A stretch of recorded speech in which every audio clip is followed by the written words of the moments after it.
Assalamualaikum warahmatullahi wabarakatuh. Alhamdulillahirabbil alamin, wassalatu wassalamu ala asrofil anbiya'i wal mursalin, nabiyina Muhammadin wa ala alihi wa sahbihi ajmain. Rabbi shrahli sadri wa yassirli amri wa hlul 'uqdatam min lisani yafqahu qawli. Amma ba'du. Ibu-ibu yang dirahmati Allah, baiklah. Surat At-Taghabun ini merupakan salah satu surat di juz 28 ya. Juz 28 yang kita semua juga sudah berusaha untuk menghafal juz ini. Di surat At-Taghabun ini ada 18 ayat dan yang akan kita bahas adalah ayat 1 sampai dengan 4. Di surat At-Taghabun ayat 1 sampai dengan 4 ini hakikat alam semesta dan manusia serta hubungan keduanya dengan Al-Khaliq, Sang Pencipta. Di mana semua yang ada di langit dan di bumi bertasbih mensucikan Allah.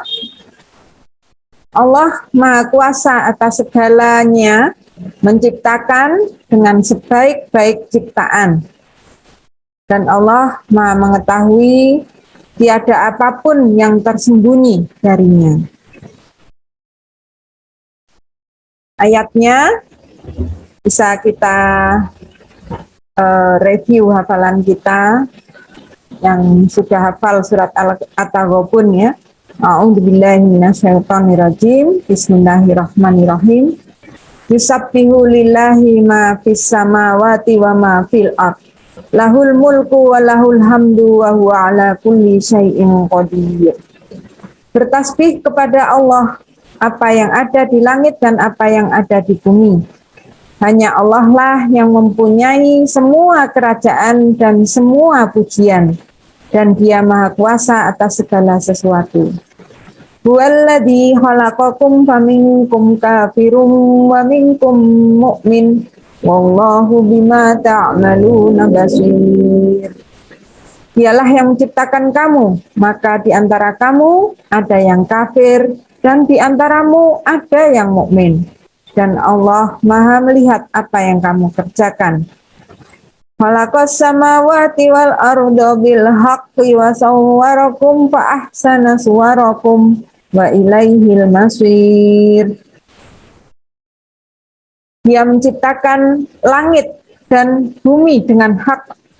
Dia membentuk rupamu dan dibaguskannya rupamu itu, dan hanya kepada Allah lah kembalimu. Ya'lamu ma fis samawati wal ardi wa ya'lamu ma tusirruna wa ma tu'linun.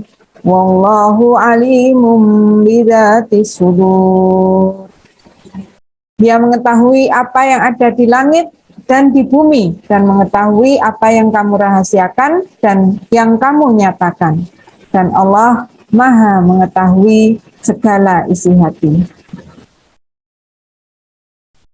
Surat ini dibuka dengan pemberitahuan bahwa segala sesuatu yang ada di langit dan di bumi selalu mensucikan Allah dari segala hal yang tidak pantas disandangkan kepadanya, kepada Allah. Bahwa kerajaan dan pujian hanya miliknya dan bahwa Dia Maha Kuasa atas segala sesuatu. Kemudian diikuti dengan menyebutkan beberapa tanda yang menunjukkan kesempurnaan, kekuasaan dan pengetahuan Allah Subhanahu wa taala. Nah, surat At-Taghabun ini ada 18 ayat yang termasuk di surat atau golongan surat Madaniyah, ya, turun di kota Madinah. Adapun tujuan dari surat At-Taghabun ini di dalamnya ada penyesalan dalam 3 bentuk. Ya. Di gambaran bagaimana penyesalan dalam 3 bentuk, yaitu terkait dengan iman, ketaatan, dan infak. Lalu juga ada cerita tentang penyesalan manusia saat mengutamakan dunia dan melalaikan akhirat. Ini secara keseluruhan ya, 18 ayat itu menceritakan itu semua. Tapi nanti yang kita bahas adalah ayat 1 sampai dengan 4. Saya hanya Al-Fakir di sini menyampaikan sedikit dari surat At-Taghabun ayat 1 sampai 4 yang penjelasan lebih lanjut insya Allah lebih banyak di ayat-ayat berikutnya ya. Sebagai gambaran ini di surat At-Taghabun ayat 1-4 ini merupakan kekuasaan Allah dan ilmunya saja baru di awalnya ya, di awalnya. Yang kemudian nanti sebagaimana tujuan yang tadi saya sampaikan bahwa di ayat ke-5 dan 6, 7, 8, 9, 10 itu tentang orang-orang yang menyesal ya.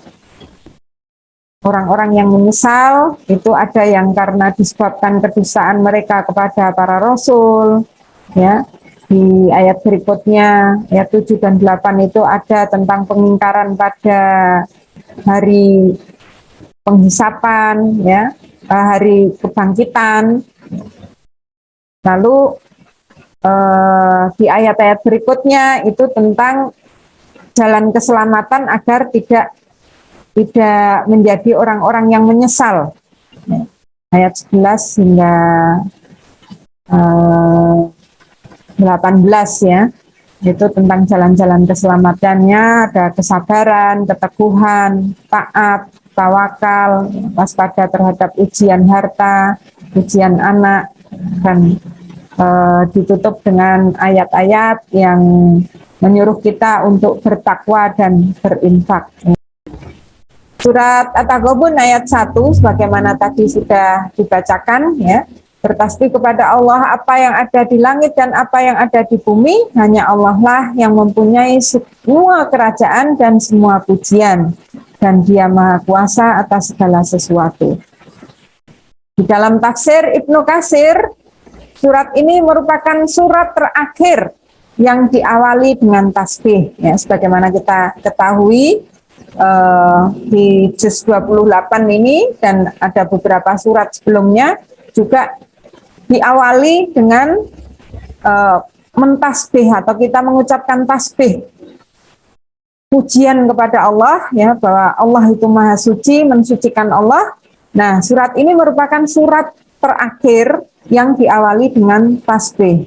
Ada sabahalillah, yusabbihulillah dan sebagainya ya. Ini surat yang terakhir diawali dengan tasbih. Telah dikemukakan sebelumnya mengenai tasbih yang dilakukan oleh makhluk kepada pencipta dan rajanya. Oleh karena itu Allah berfirman, lahul mulku walahul hamdu. Hanya kepada Allah lah yang mempunyai semua kerajaan dan semua puji-pujian. Segala puji bagi Allah, Maha Suci Allah, dan Allah lah yang mempunyai ya, segala kerajaan dan segala puji-pujian. Maksudnya bahwa Allah yang mengurus semua makhluknya. Dia maha terpuji atas segala ciptaan yang telah diciptakannya dan ditetapkannya. Dan dilanjutkan firman-Nya, wa huwa ala kulli syai'in qadir. Dan Dia maha kuasa atas segala sesuatu. Yang maksudnya apapun yang dikehendakinya, yang Allah kehendaki, pasti akan terjadi dengan tidak ada sesuatu pun yang dapat menghalangi dan merintangi. Dan apa yang tidak Dia kehendaki, yang tidak Allah kehendaki, maka tidak akan pernah terjadi. Ini juga ada di hadis Arba'in ya. Sekalipun seluruh makhluk berencana mencelakai seseorang, kalau Allah tidak berkehendak maka tidak akan celaka dan sebaliknya. Jadi semua kejadian ini atas izin Allah Subhanahu wa taala. Allah yang menguasai segala sesuatu. Seluruh alam bertasbih kepada Allah, baik makhluk hidup maupun benda mati. Masya Allah. Ibnu Katsir dalam tafsir Al-Quran Al-Azim menuturkan bahwa yang dimaksud dengan apa yang ada di langit dan apa yang ada di bumi adalah seluruh makhluk, baik dari kalangan malaikat, manusia, jin, semua hewan, bahkan benda yang mati. Hal ini pun senada dengan keterangan dari Wahbah Zuhaili dalam tafsir Al-Wajiz, bahwa seluruh makhluk Allah yang bertasbih itu berasal dari makhluk hidup seperti bangsa hewan, bahkan juga benda-benda mati. Benda-benda mati yang tidak bernyawa itu juga bisa bertasbih kepada Allah Subhanahu wa taala. Dalam suatu hadis riwayat Abu Hurairah, Rasulullah Shallallahu alaihi wasallam pernah menyebutkan bahwa semut juga bertasbih. Rasulullah pada saat itu menceritakan kepada sahabat-sahabatnya bahwa pada zaman dahulu Nabi Musa pernah duduk di bawah pohon yang rindang. Pada saat bersantai tiba-tiba beliau, Nabi Musa, merasa kesakitan karena ada sebagian tubuhnya yang digigit seekor semut. Ada bagian tubuhnya yang digigit seekor semut. Nabi Musa pun marah lantas menyuruh pasukannya untuk membakar sarang semut tersebut. Namun Nabi Musa ditegur Allah Subhanahu wa taala perihal tersebut seperti yang disabdakan Rasulullah, hanya karena kamu digigit oleh seekor semut lalu kamu membinasakan sebuah umat yang bertasbih. Hadis riwayat Bukhari Muslim. Jadi semut ini binatang yang bertasbih. Kemudian di dalam ayat lain Allah memberikan keterangan perihal benda mati yang juga bertasbih. Allah memberikan satu contoh yaitu gunung-gunung. Ayat-ayat tersebut pada waktu itu merujuk kepada Nabi Daud. Karena dia adalah salah satu nabi yang diberikan mukjizat oleh Allah, mengerti bahasa hewan dan memiliki kerajaan bukan dari manusia saja, melainkan dari makhluk lain. Ya, seperti juga Nabi Sulaiman ya, Nabi Sulaiman bin Daud ya, anaknya Nabi Daud juga memiliki mukjizat yang tidak berbeda. Ya. Gunung-gunung tersebut diperintahkan Allah untuk bertasbih bersama-sama dengan Nabi Daud. Ini ada di surat Saba ayat 10. Walaqad ataina Dawuda minna fadlan ya jibalun au fi ma'ahu wa tayri wal alanna lahu hadid wa tayra. Dan sesungguhnya telah kami berikan kepada Daud karunia dari kami, dan kami berfirman, hai gunung-gunung dan burung-burung, bertasbihlah berulang-ulang bersama Daud.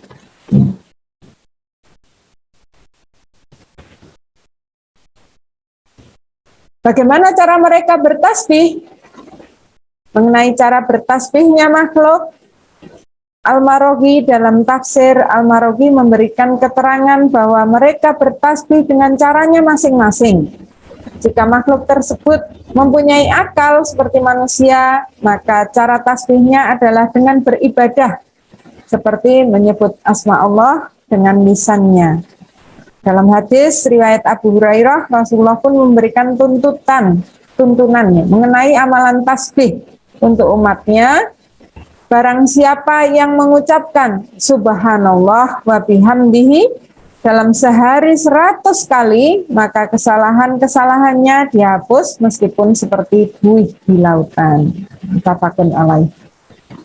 Kemudian Al-Mahali dan As-Suyuti dalam tafsir Al-Jalalain memberikan penjelasan bahwa seluruh tasbih dan sholatnya makhluk dengan caranya masing-masing, sedang Allah mengetahui apa yang mereka perbuat. Quraisy Shihab dalam tafsir Al-Misbah juga sependapat dengan hal itu, dan beliau menambahkan penjelasan bahwa bertasbihnya makhluk adalah dengan menjalankan tugasnya sebagaimana fitrahnya masing-masing. Ini didasarkan pada hadis Rasulullah ketika beliau melarang umatnya untuk membunuh seekor katak. Ya, kata Rasulullah, suara katak adalah tasbihnya. Hadis riwayat An-Nasa'i. Ini cara makhluk bertasbih. Nah, kemudian kita lanjutkan ke ayat 2. Surat At-Taghabun ayat 2 yang artinya dialah yang menciptakan kamu. Maka di antara kamu ada yang kafir dan di antaramu ada yang mukmin. Dan Allah Maha melihat apa yang kamu kerjakan.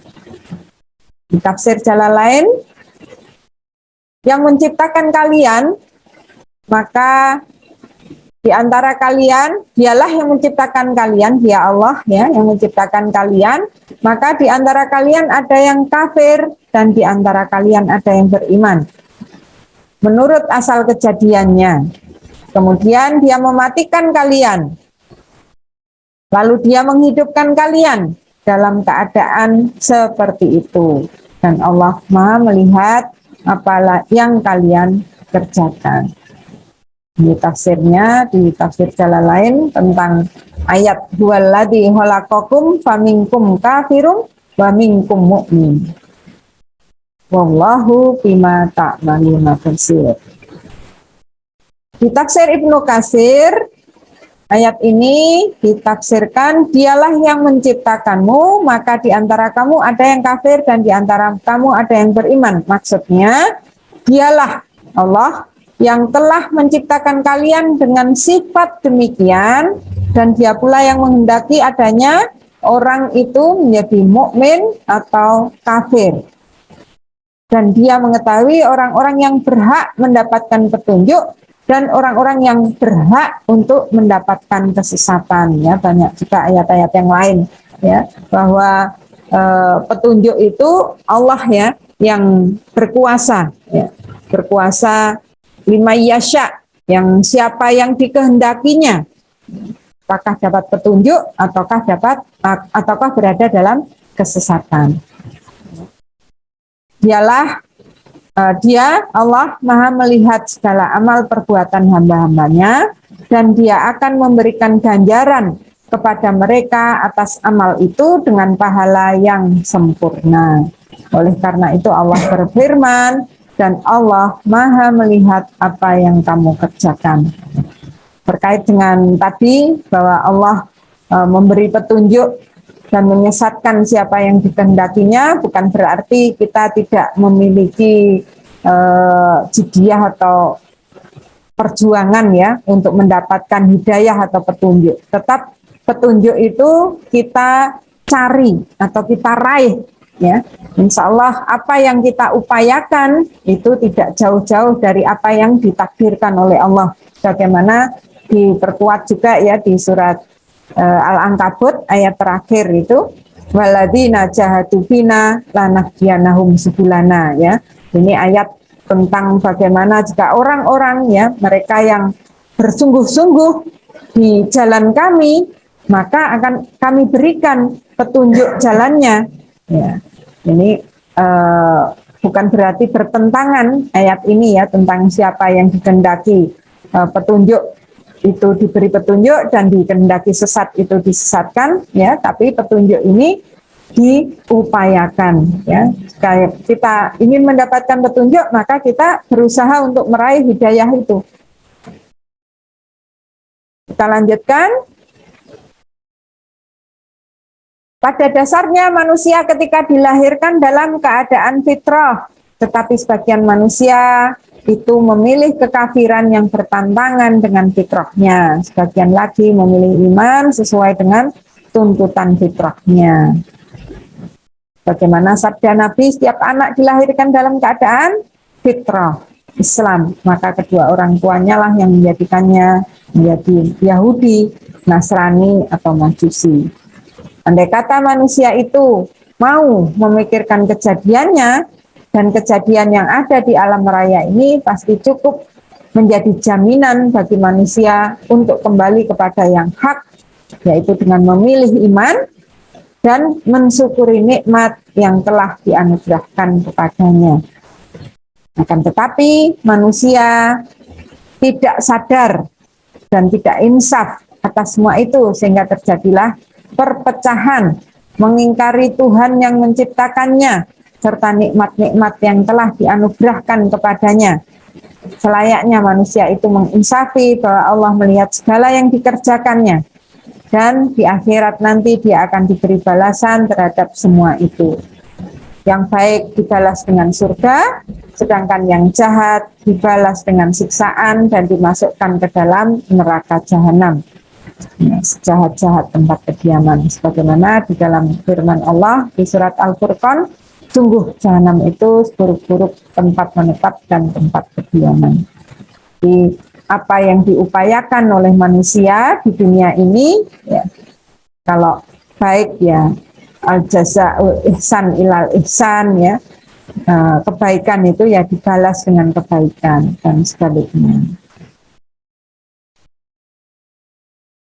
Di ayat 3, dia menciptakan langit dan bumi dengan hak, dia membentuk rupamu dan dibaguskannya rupamu itu, dan hanya Allah lah kembalinya, hanya kepada Allah lah kembalinya. Ayat ini menerangkan bahwa Allah menciptakan langit dan bumi dengan tujuan yang benar, penuh kebijaksanaan, dan menjamin kebahagiaan makhluknya di dunia dan akhirat.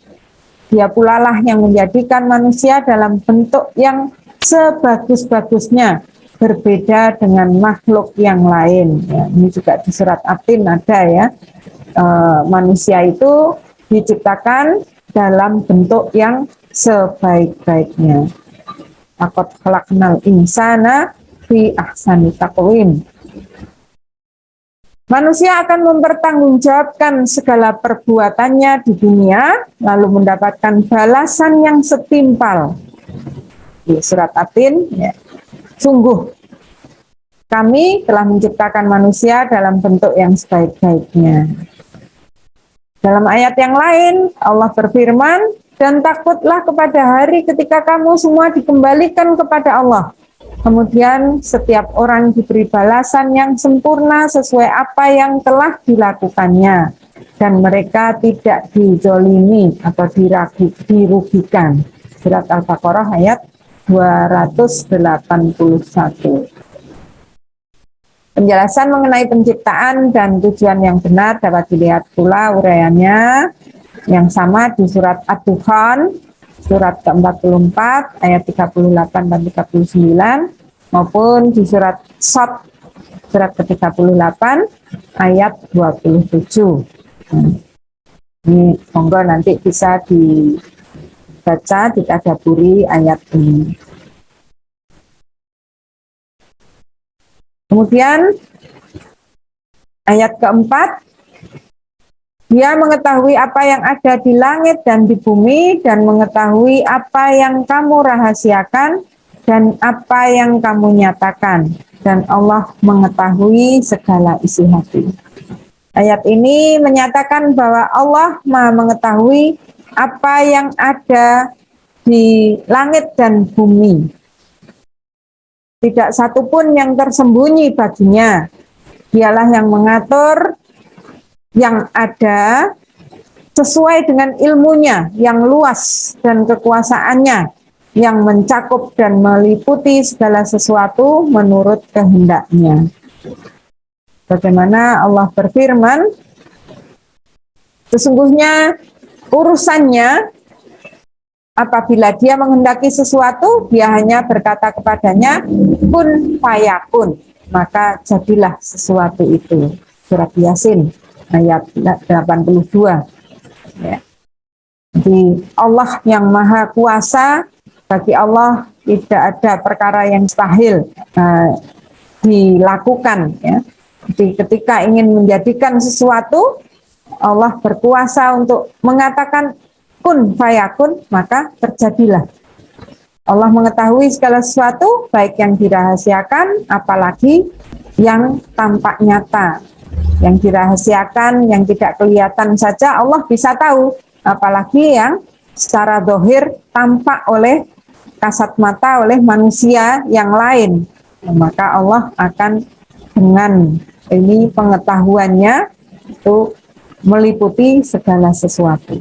Maka seyogyanya manusia berbuat sesuai dengan apa yang digariskan oleh agama Allah, yang dibawa oleh junjungan kita Nabi Muhammad Shallallahu Alaihi Wasallam, yaitu al-Islam, untuk mendapatkan ridhonya, memperoleh pahala yang berlipat ganda, dan berbahagia di dunia dan akhirat. Dan ayat keempat ini ditutup dengan suatu ketegasan bahwa Allah itu maha mengetahui segala isi hati. Tidak ada suatu pun yang tersembunyi baginya. Surat Al-Ankabut ayat 62. Sungguh Allah mengetahui segala sesuatu. Kemudian ayat lain juga, sungguhnya Allah maha mengetahui segala isi hati. Surat Luqman ayat 23. Surat Al-Baqarah ayat-ayat terakhir itu juga menunjukkan kekuasaan Allah untuk mengetahui segala sesuatu terkait dengan niat ya manusia, yang sampai para sahabat itu ketakutan ya, ketakutan jika ada yang salah dalam niat-niat mereka ya. Di surat Al-Baqarah ayat 284 ya, milik Allah lillahi ma fis samawati wa ma fil ard wa in tubtu ma fi anfusikum au tukhfuhu yuhasibkum bihillah fayakfiru liman yasha wa yu'adzibu man yasha wallahu ala kulli syai'in qadir. Milik Allah apa yang ada di langit dan apa yang ada di bumi. Jika kamu nyatakan apa yang ada di dalam hatimu atau kamu sembunyikan, niscaya Allah memperhitungkannya tentang perbuatan itu bagimu. Dia mengetahui siapa yang dia kehendaki, dan dia mengampuni siapa yang dikehendaki dan mengazab siapa yang dikehendaki. Allah Maha Kuasa atas segala sesuatu. Ini para sahabat kan sempat ketakutan waktu itu ya. Kalau kemudian Allah mengetahui semuanya yang ada di hati, ya, mereka takut ya kalau ada hal-hal yang membuat Allah tidak ridho ya. Kemudian Allah lewat Rasulnya menghibur ya, bahwa Allah itu memberikan sesuatu yang di ayat berikutnya ya, bahwa yang diturunkan pada mereka sesuai dengan kesanggupannya, karena para sahabat sangat ketakutan terhadap ayat itu ya. Khawatir dalam hatinya itu ya, apa yang disembunyikan itu betul-betul diketahui oleh Allah, sehingga mereka takut ya, semuanya takut bahwa mereka akan terazab ya, terazab oleh Allah Subhanahu wa taala karena apa yang disembunyikan di dalam hatinya. Insya Allah demikian yang bisa saya sampaikan. Aku qauli hadza wa astaghfirullah. Jika ada yang benar itu semata-mata datang dari Allah. Jika ada kesalahan itu karena kelemahan saya pribadi, kekurangan saya dalam hal ilmu, yang mudah-mudahan Allah mengampuni. Wassalamualaikum warahmatullahi wabarakatuh.